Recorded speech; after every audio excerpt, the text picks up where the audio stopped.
반도체 기술로 개발한 최초의 함대공 미사일 해공이 지난 24일 개발 완료를 선언했다. 지난 2011년 개발 착수 이후 9년 만이다. 군 당국은 오는 2020년부터 해군 미사일의 양산에 들어가 2021년부터는 주요 호위함과 상륙함 등 함정 대공 방어 무기로 배치할 예정이며, 해군의 배치로 인해 주변 강국들의 초음속 대함 미사일 위협에 대한 방어 능력이 크게 향상될 것이라고 기대를 내비쳤다. 그러나 해군의 전력화에는 이러한 기대보다 우려 섞인 시각이 더 많다.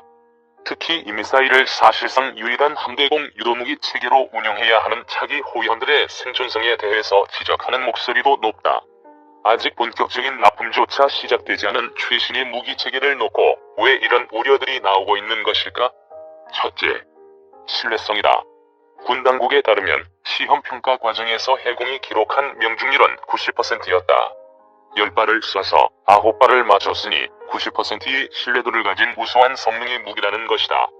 하지만 국회 국방위원회 김중로 의원이 지난 11월 군 당국으로부터 확보한 자료를 바탕으로 문제 제기한 내용에 따르면 이 90% 명중률이라는 표현에는 문제가 있어 보인다.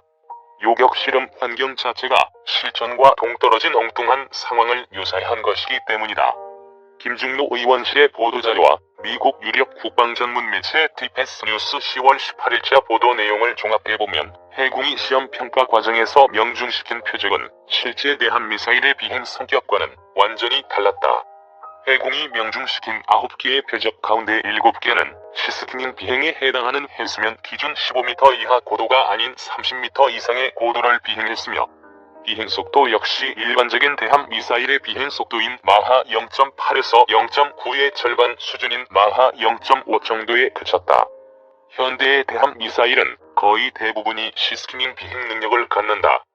해수면에 바짝부터 접근함으로써 표적이 되는 군함의 레이더 사각지대를 노릴 수 있기 때문이다. 이 때문에 최근 개발, 전력화된 함대공 미사일들은 저고도로 날아오는 미사일에 대해 높은 요격 능력을 발휘하도록 만들어지고 있다. 요격용 미사일이 저고도로 비행하기 위해서는 수면 위에서 발생하는 클러터를 효과적으로 걸러줄 수 있는 우수한 레이더 기술이 필요한데, 해공이 이전보다 개발이 지연되었던 이유가 바로 이 기술 때문이었다. 이 기술을 확보하지 못한다면 해공은 해수면에 낮게 날아오는 표적과 해수면에 난반사되어 발생하는 노이즈 신호를 구분하지 못해 엉뚱한 곳에 날아가 폭발하게 된다. 문제는 해공이 시험 사격에서 명중시켰다는 9개의 표적 가운데 7개가 이러한 클러터 제거 기술과 관련 없는 고도, 즉 30m 이상의 고도에서 비행한 표적이었다는 것이다. 즉, 개발 지연의 핵심 원인이 확실히 해결되었는지 알 수 없는 상태에서 개발 완료가 선언되었다는 것이다. 속도 역시 문제다. 최근 주변국이 운용하고 있는 미사일들은 경로점을 설정해 여러 방향에서 동시에 접근하거나 회피 기동 능력을 갖추고 있는 경우가 많다. 중국, 일본은 물론이고 심지어 북한까지도 이러한 미사일을 보유하고 있다.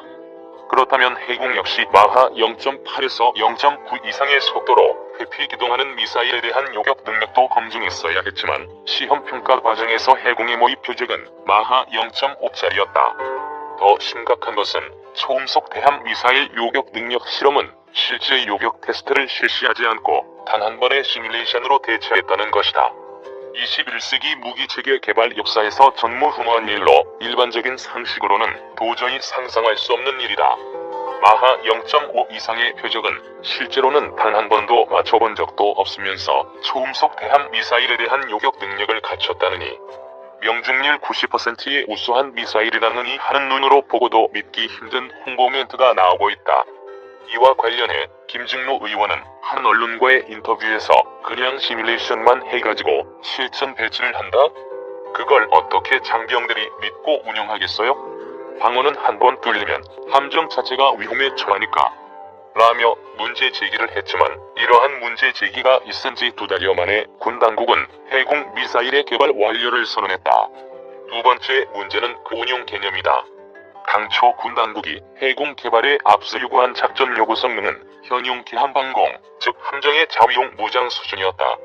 기존의 미국제 RIM-116 램을 대체하는 수준의 미사일 성능이 요구되었으며, 이에 따라 목표 성능도 현재 해공의 수준으로 설정됐다. 해공의 사거리는 약 20km다. 기존 RIM-116보다는 2배 가까운 사거리이고 수직 발사 방식을 채택하여 360도 전방향에 신속하게 대응할 수 있게 만든 점은 분명 우수한 점이다. 문제는 함정의 대공 미사일이 이것 하나뿐이라면 이야기가 달라진다는 것이다. 군 당국도 인지하고 있듯이 최근의 대함미사일 발전 추세는 초음속화다.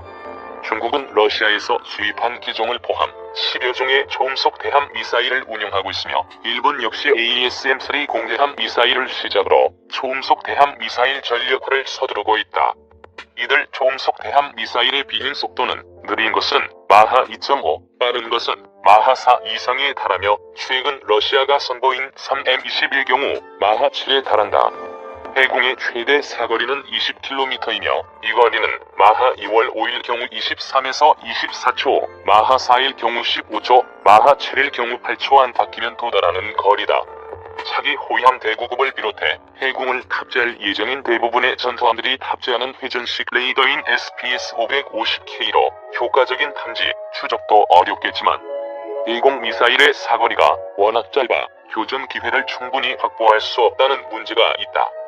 5종식 위상 배열 레이더를 탑재하고 사거리가 긴 함대공 미사일이 있다면 이를 보조하는 계함방공 수단으로 해공을 운용할 수는 있겠지만 해공만 가지고 주변국의 초음속 대함 미사일 위협을 막아낼 수 있다고 덤비는 것은 자살행위라는 말이다. 이 때문에 주변국은 최소 40km 이상의 교전 거리를 확보해 가급적 많은 교전 기회를 얻을 수 있도록 함대공 미사일을 중거리화시키고 있다. 중국이 대량을 찍어내고 있는 타입 054A 구축함의 경우 사거리 40km의 HQ-16 함대공 미사일을 32발 탑재하며 일본도 기존의 계함방공 미사일인 RIM-7 시스페로를 보다 신형인 RIM-162 ESSM으로 일찌감치 대처했다. 이런 와중에 한국만 2020년대 이후 주력으로 운용할 호위함들의 주력 대공 무장으로 사거리 20km짜리 그것도 제대로 된 시험평가 사격도 거치지 않은 미사일을 배치할 준비를 하고 있다. 해군의 이제스 구축함이나 충무공 이순신급 구축함이 있으니 걱정할 필요가 없다는 반론이 있을 수 있다. 그러나 이들은 해역 함대가 아닌 기동함대 소속이고 이들이 분쟁 해역까지 이동하는 데는 반나절 이상 걸리지만 적이 대함 미사일이 해역 함대 호위함에 내리꽂히기까지 걸리는 시간은 불과 수십 초다. 북한은 없는 예산을 쥐어짜가며 신형 대함 미사일 금성 3호를 실전에 배치하고 있고 중국과 일본은 초음속 대함 미사일이라는 창을 대량으로 배치하는 한편 장거리 대공 미사일과 네트워크 기반의 통합 함대 방공 시스템을 구축해 나가고 있다. 같은 시기 한국은 다른 대안도 없이 계함 방공만 겨우 가능한 미사일을 제대로 된 요격 테스트도 없이 실전에 배치하겠다고 나서고 있다. 한반도 주변 해역은 미 해군조차도 혀를 내두르는 대한미사일 밀집 해역이다. 이런 곳에서 다른 대안도 없이 성능과 신뢰성 모두 떨어지는 미사일 국산이라는 이유만으로 주력 함대공 미사일로 운용하겠다는 것은 대공 방어를 포기하겠다는 이야기로 들린다. 우리 장병들의 소중한 생명을 지키기 위해서라도 국산 무기체계 개발과 성능 검증에 더 엄격한 기준을 적용해야 한다.